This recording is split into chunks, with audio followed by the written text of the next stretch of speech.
Assalamualaikum warahmatullahi wabarakatuh. Al-Fatihah. A'udzubillahi minasyaitonirrajim. Bismillahirrahmanirrahim. Alhamdulillahirabbil alamin. Arrahmanirrahim. Maliki yaumiddin. Iyyaka na'budu wa iyyaka nasta'in. Ihdinas siratal mustaqim. Shiratal ladzina an'amta 'alaihim ghairil maghdubi 'alaihim waladdallin. Amin ya rabbal alamin. Bismillahirrahmanirrahim. Wa yajtani bulan ngedohi sapa wong istiqbalal kiblati ing madhep kiblat wastidbaroha lan mungkuri kiblat fis sahra'i ing dalem ora-ora. Wa yajtani bulan ngedohi sapa wong al baula ing uyu wal ghaita lan ngising fil ma'i ing dalem banyu arraqiti kang meneng. Wa tahda syajarati lan ing dalem ngingsore wit al-musmirati kang bisa uwah. Wa fit tariqi lan ing dalem dalan wa zilli lan iup-iup. Wa saqafi lan bolongan atau leng. Wala yatakallamu lan ora guneman sapa wong alal bauli ngatasé nguyuh wal ghaiti lan ngising. Wala yastaqbilu lan ora madhep sapa wong asyamsa ing srengenge wal qamara lan bulan. Wala yastadbiruhuma lan ora mungkuri sapa wong ing asyamsa wal qamar. Selanjutnya tentang masalah adab ketika kencing ataupun ketika BAB. Jadi seseorang yang pertama yaitu menghindari untuk menghadap kiblat dan membelakanginya ketika berada di tanah lapang. Ketika ada tanah lapang itu maksudnya tidak ada penutup atau tidak ada bukan merupakan tempat yang disediakan untuk kencing ataupun BAB. Jadi menghindarinya ya hukumnya ya wajib, ketika dilakukan ya berarti haram. Selanjutnya yang kedua yaitu tidak kencing ataupun berak di air yang diam atau tidak mengalir. Di bawah pohon yang bisa berbuah, maksudnya bisa berbuah baik pada musim buah ataupun tidak, di jalan, kemudian di tempat berteduh, di lubang yang ada di tanah, dan juga tidak boleh berbicara ketika kencing ataupun BAB, tidak menghadap matahari bulan, dan juga tidak boleh untuk membelakangi matahari dan bulan. Niki adab-adab ketika seseorang itu kencing ataupun BAB. Kemudian hadis yang menjelaskan tentang masing-masing, yaitu haramnya atau tidak diperbolehkannya menghadap kiblat dan membelakangi kiblat fi sakhra, tapi di tempat lapang atau di tempat terbuka.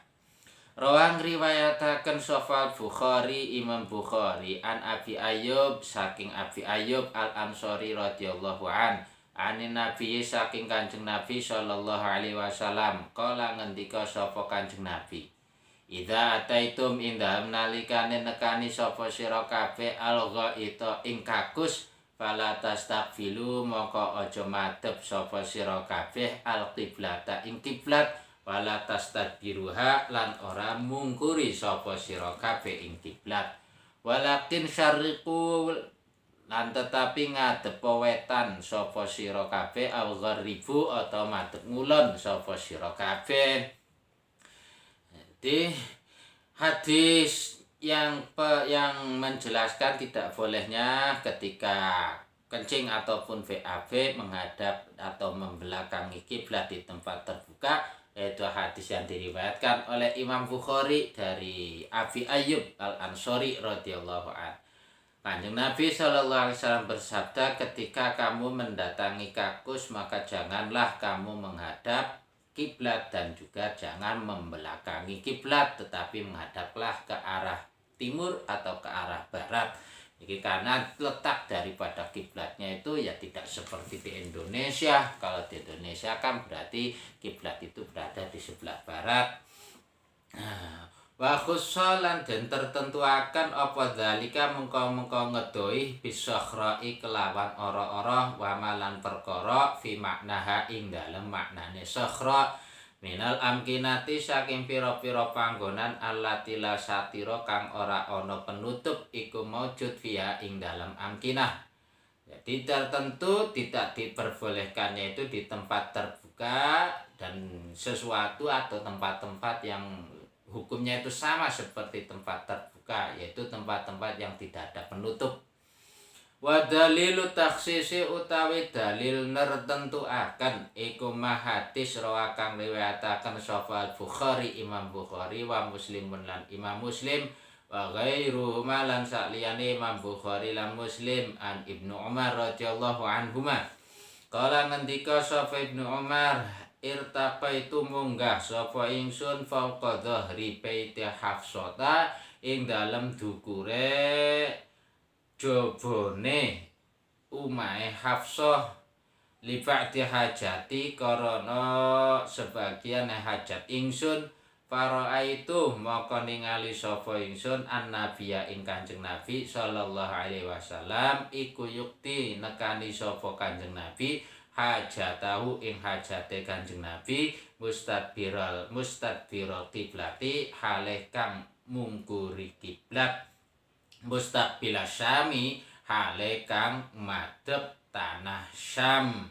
Ya, dalil taksis menentukan tidak diperbolehkannya kencing ataupun BAB di tempat terbuka, yaitu adalah hadis yang diriwayatkan Imam Bukhari dan Imam Muslim dan yang lainnya dari Ibnu Umar radhiyallahu an, bahwasanya beliau berkata, saya naik ke bagian atas dari rumahnya Sayyidah Hafsah untuk mendatang hajatku.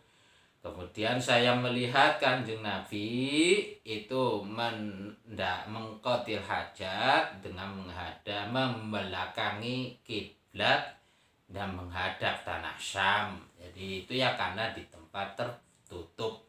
Fahumila mongko den arahaken apa al awalu hadis awal alal makani ngatasé panggonan ghairil muadda kang ora den secawisaken ghairil muadda kang ora den cawisaken miqada il hajat karana qadil hajat nekani hajat wa malan perkara fi maknahu ing dalam maknane al makan ghairil muaddi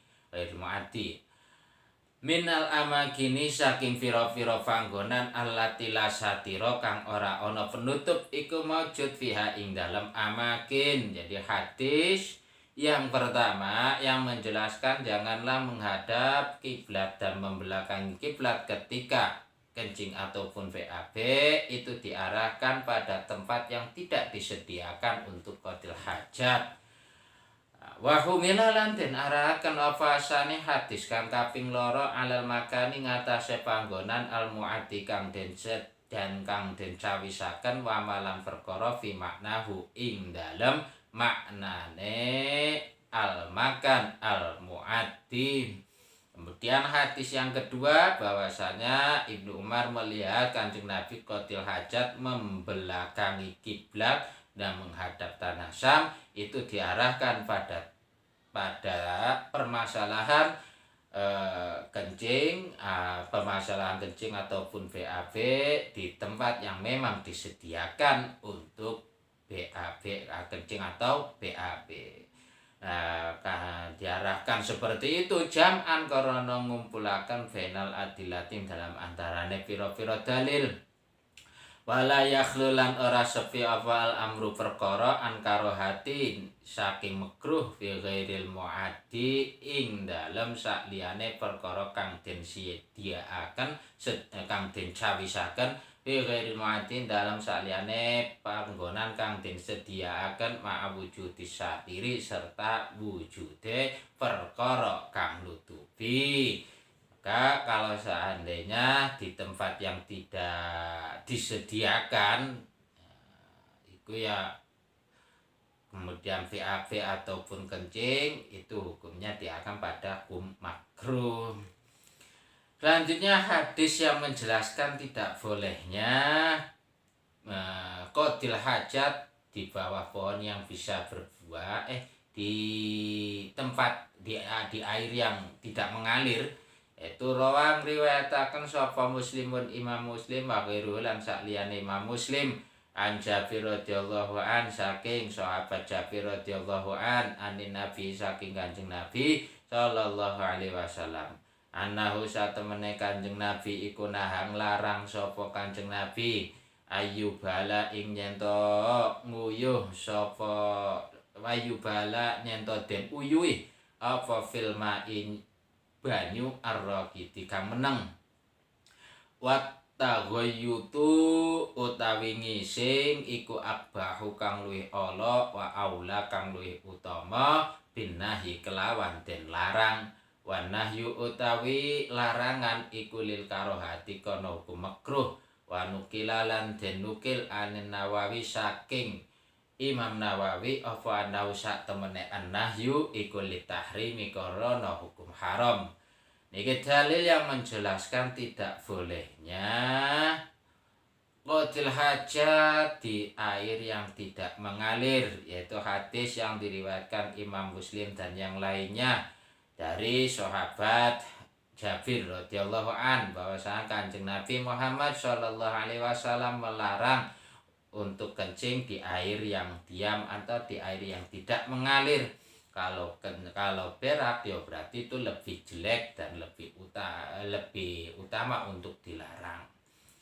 Nah, larangan tersebut itu memunculkan hukum makruh, sedangkan menurut Imam Nawawi larangan tersebut itu memunculkan hukum haram. Ya undur ningalono sapa sira syarha muslimin ing syarahe Imam Muslim. Selanjutnya hadis dilarangnya untuk qadil hajat di bawah pohon yang bisa berbuah di jalan dan di tempat berteduh. Rawang riwayataken sapa Muslimun Imam Muslim wa ghairu lan sakliyane Imam Muslim an Abi Hurairah saking Abi Hurairah radhiyallahu an anna nabiyya sak temene Kanjeng Nabi Muhammad sallallahu alaihi wasallam iku kala ngendika sapa Kanjeng Nabi itaku wedya sapa sira kabeh al-la'anaini ing perkara kang nyebabaken si al-la'anaini ing perkara loro kang nyebabaken den laknat al-la'anaini ing perkara loro kang nyebabaken den laknat. Qalu matur sapa kaum atau qalu matur sapa sahabat wa malan iku apa al-la'anani utawi al-la'anani perkara loro kang nyebabaken den laknat ya Rasulullah Kanjeng Rasul. Kala ngendika sapa Kanjeng Nabi alladzi rupane uang ya takhallah kang ngising sapa alladzi fi tariqin nasi ing dalem dalane menungso au fi dhillihim atau ing dalem iyub-iyube annas. Hadis yang menjelaskan tidak diperbolehkannya qadil hajat di bawah pohon yang berbuah di jalan dan di tempat berteduh, yaitu hadisnya Imam Muslim dan yang lainnya dari Abi Hurairah radhiyallahu an bahwasanya Kanjeng Nabi Muhammad sallallahu alaihi wasallam itu bersabda, jadi hindarilah itaku al-la'anaini, hindarilah dua hal yang menyebabkan kamu itu dilaknat. Nah, para sahabat matur atau bertanya apa dua hal tersebut ya Rasulullah. Kanjeng Nabi bersabda allati yatakhalla, yaitu adalah seorang yang BAB di jalan umum atau di tempat berteduhnya manusia. Al-la'anaini utawi maknane lafat al-la'anaini iku al-amraini perkara loro al-jalibaini kang narik karone lilakni maring denaknat. Niku makna al-la'anaini, dua hal yang bisa menarik untuk dilaknat. Selanjutnya hadis yang menjelaskan dilarangnya qadil hajat di as-saqafi, yaitu di lubang yang ada di tanah. Rawang riwayataken Sofa Abu Dawud Imam Abu Dawud wa ghairuhu lan sakliyane Imam Abu Dawud an Abdillah bin Sarajisin saking Abdillah bin Sarajisin radhiyallahu an kala ngendika sapa Abdullah bin Sarajisin nahang larang sapa Rasulullah Kanjeng Rasul sallallahu alaihi wasallam ayyubala ing nyento den uyuwi apa fil hujri ing dalam leng wa utawi al hujri iku athaqabu bolongan fil ardi ing dalem bumi. Ini hadisnya yaitu diriwayatkan oleh Imam Abu Dawud dan yang lainnya dari Abdullah bin Saroksin radhiyallahu an bahwasanya beliau berkata Rasulullah Shallallahu alaihi wasallam melarang untuk mengencingi hujri yaitu leng atau bolongan yang ada di bumi. Lanjutnya hadis yang menjelaskan tidak diperbolehkannya berbicara ketika sedang kencing ataupun sedang BAB. Rawang riwayataken sapa Muslimun Imam Muslim wa ghairu lan sakliyane Imam Muslim an Ibnu Umar radhiyallahu an saking Ibnu Umar radhiyallahu an anna rajulan satemene wong lanang iku marra liwat sapa rajul wa Rasulullah utawi Kanjeng Rasul sallallahu alaihi wasallam iku yabulu pipis sapa Kanjeng Rasul. Fasallama maka uluk salam sapa rajul alaihi ngatasé Kanjeng Nabi falam yarudda maka ora bales atau ora jawab sapa Kanjeng Nabi alaihi ngatasé rajul. Ya, hadisnya yang menjelaskan tidak diperbolehkannya berbicara ketika qadil hajat, yaitu hadisnya Imam Muslim dan yang lainnya dari Ibnu Umar radhiyallahu an bahwasanya seseorang itu melewat dan bertemu Kanjeng Nabi ketika Kanjeng Nabi sedang pipis. Seorang tersebut itu mengucapkan salam pada Kanjeng Nabi, tapi Kanjeng Nabi tidak menjawabnya. Hadis yang kedua warawalam riwayataken sapa Abu Dawud Imam Abu Dawud wa ghairulan saliyane Imam Abu Dawud an Abi Sa'id radhiyallahu an kala ngendika sapa Abi Sa'id radhiyallahu an sami'tu ngrungu sapa ingsun an Nabi ing Kanjeng Nabi sallallahu alaihi wasallam yaqulu hale ngendika sapa Kanjeng Nabi la yakhruj aja metu sapa ar-rajulani wong lanang loro yadribani kang nglakoni sapa rajulani alghaita ing ngising kasyifaini hale kang kebuka karone an auratihima saking aurate rajulani yatahaddasani hale omong-omongan sapa rajulani. Fa innallaha mongko satemene Gusti Allah azza halim walur sapa Allah wa jallalan wa agung sapa Allah iku yang kutu bendu sapa Allah ala zalika ing atase mengko-mengkono yadribani alghaita ilah.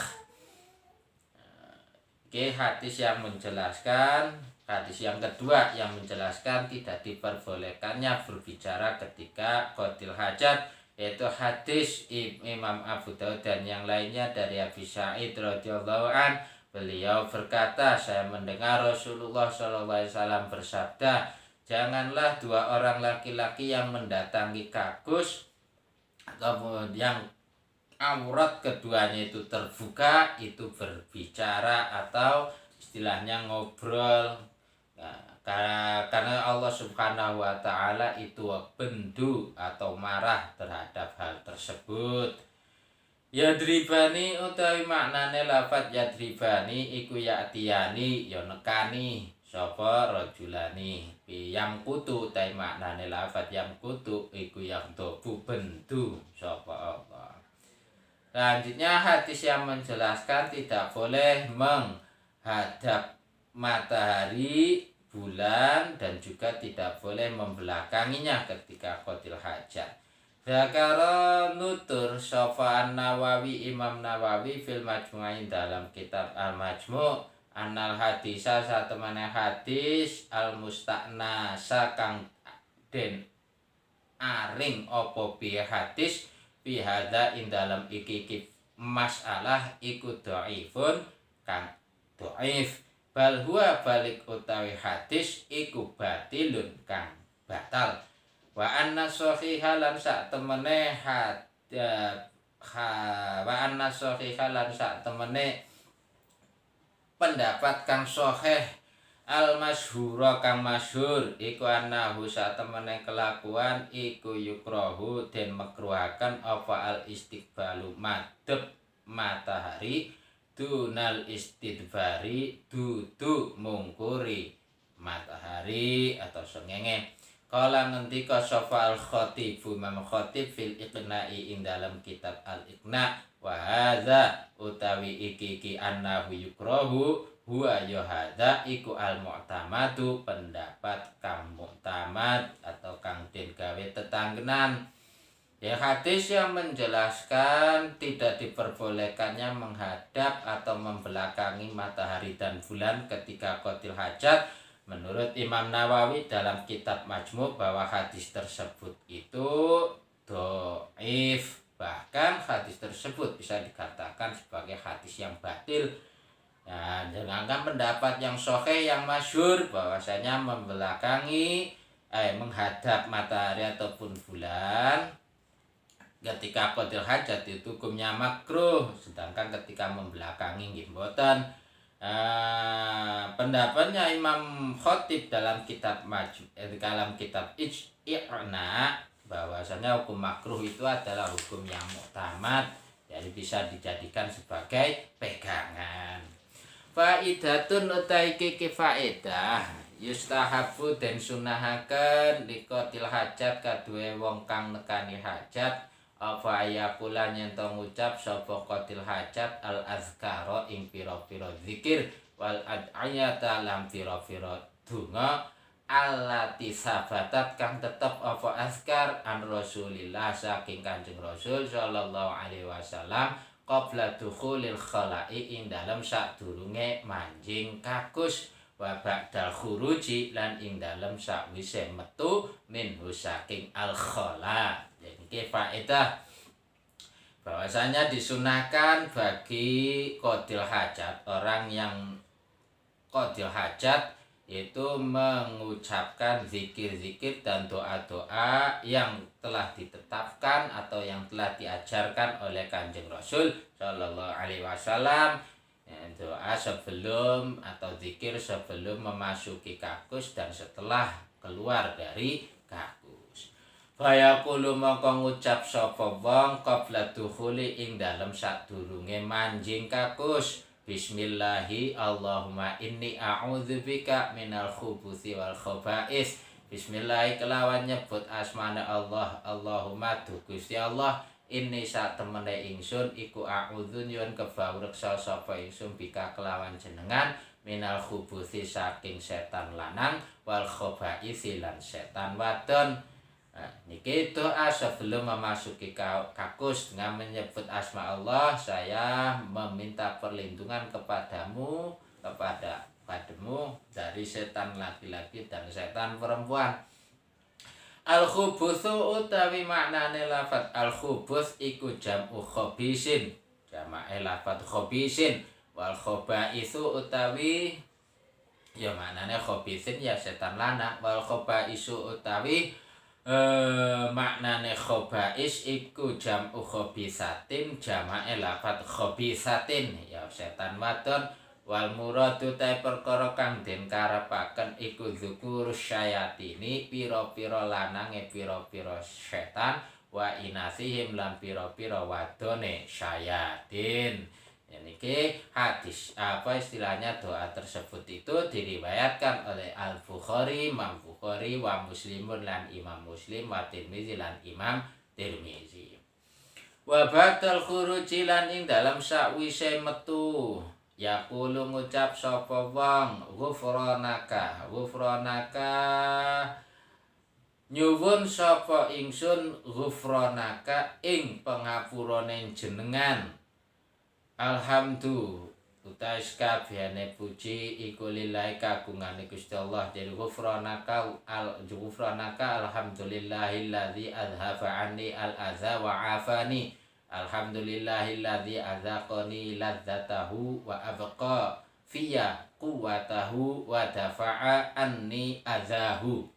Jadi ghufranaka nyuwun sapa ingsun ing pangapuran jenengan. Alhamdulillah sakabehane puji kulillahi kagungane Gusti Allah alladzi azhaba kang ngilangaken sapa Allah anni saking ingsun al adza ing piloro wa afani lan reksa sapa Allah ing ingsun. Alhamdulillah sakabehane puji kulillahi kagungane Gusti Allah alladzi azaqani kang nincipaken sapa Allah ing ingsun ladzatahu ing ladzate qadil hajat wa abqa lan netepaken sapa Allah fiya ing dalam ingsun kuwatahu ing kuwate qadil hajat wa dafa'a lan ngilangi sapa Allah anni saking ingsun azahu ing pilorone qadil hajat. Niki doa setelah keluar dari kakus, dan doa ini diriwayatkan oleh Imam Abu Dawud wa Tirmizi lan Imam Tirmizi wa Ibnu Majah lan Imam Ibnu Majah wa Tabarani lan Imam Tabarani. Wallahu a'lam bishawab. Al-Fatihah. A'udzu billahi minasyaitonir rajim. Bismillahirrahmanirrahim. Alhamdulillahirabbil alamin arrahmanir rahim maliki yaumiddin. Iyyaka na'budu wa iyyaka nasta'in. Ihdinas siratal mustaqim siratal ladzina an'amta 'alaihim ghairil maghdubi 'alaihim waladdallin. Rabbil firli